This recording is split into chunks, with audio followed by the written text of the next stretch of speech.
Hello and welcome to another session of Dr. Barbara Miller's NCLEX review. Today we're going to be talking about types of myocardial infarction, a STEMI versus a non-STEMI.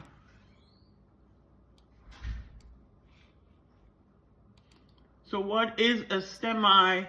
A ST elevation myocardial infarction, and a non-STEMI refers to non-ST elevation myocardial infarction. They both involve evaluating the ST segment on the electrocardiogram.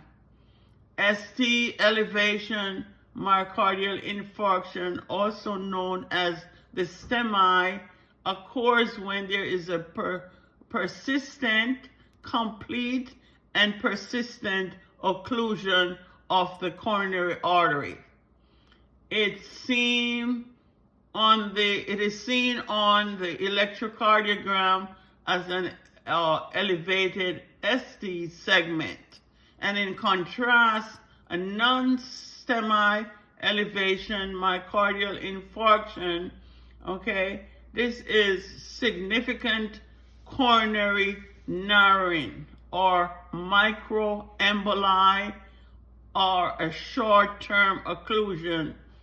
As the name suggests, there is no ST segment on the EKG, which can make the non-STEMI more difficult to recognize.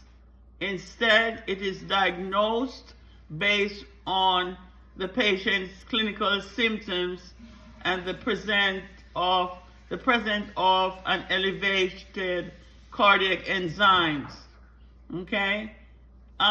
Note that a non-STEMI can cause the EKG changes, but since they are not always present, their absence does not rule out an infarction.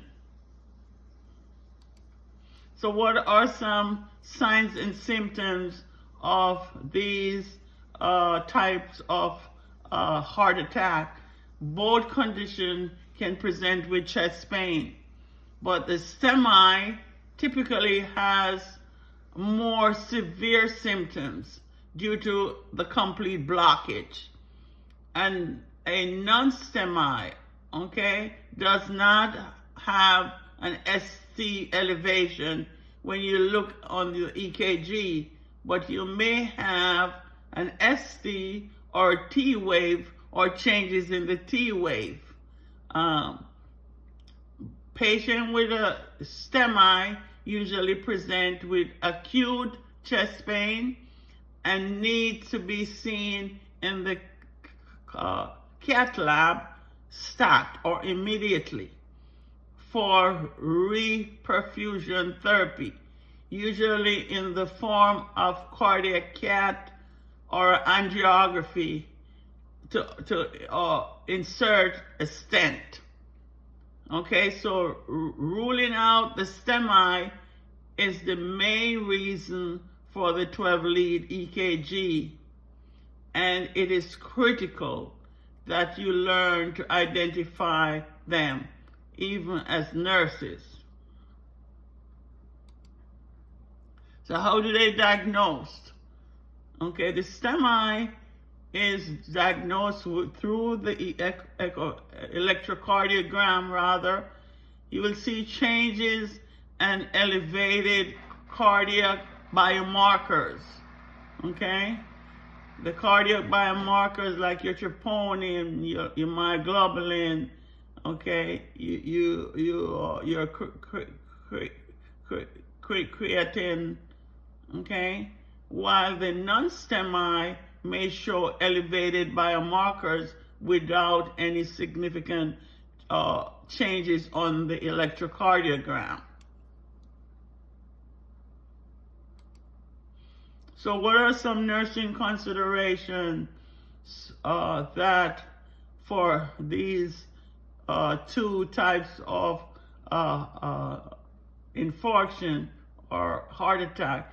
Immediate intervention is crucial. It is critical for STEMI, often requiring reperfusion therapy, while the non-STEMI may be managed with medication, okay, and monitoring.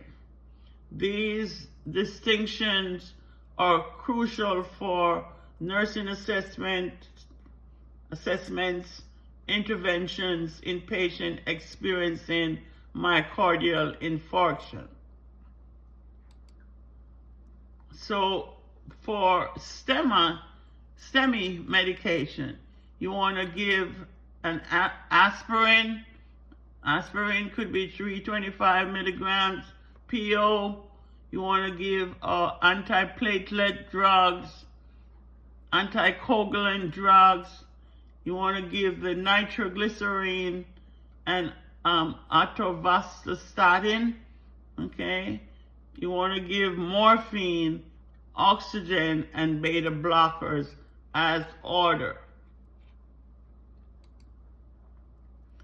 So let's talk a bit about the acute coronary syndrome. What is that? It's an umbrella referring to a condition that causes a decrease in the blood flow of the heart, okay, also known as ischemia. Prolonged ischemia can lead to an infarction, which cell death, and heart tissues.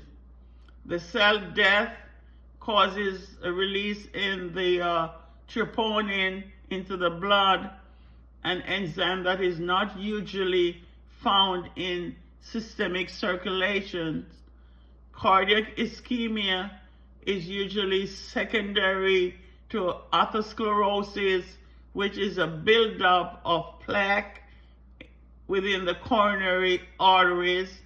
This is usually caused by unhealthy eating habits, obesity, sedentary lifestyle, hyperlipidemia, smoking, and it also has genetic components.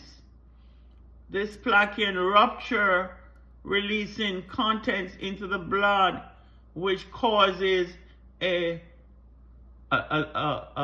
local inflammatory reaction, as well as the begin a coagulation cascade.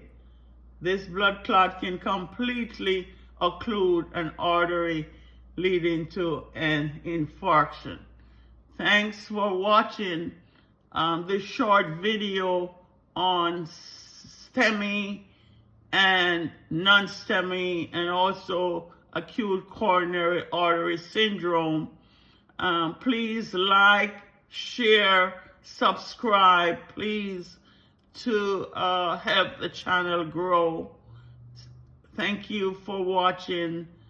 Thank you to my subscribers and viewers, and I will see you in the next video. Thanks.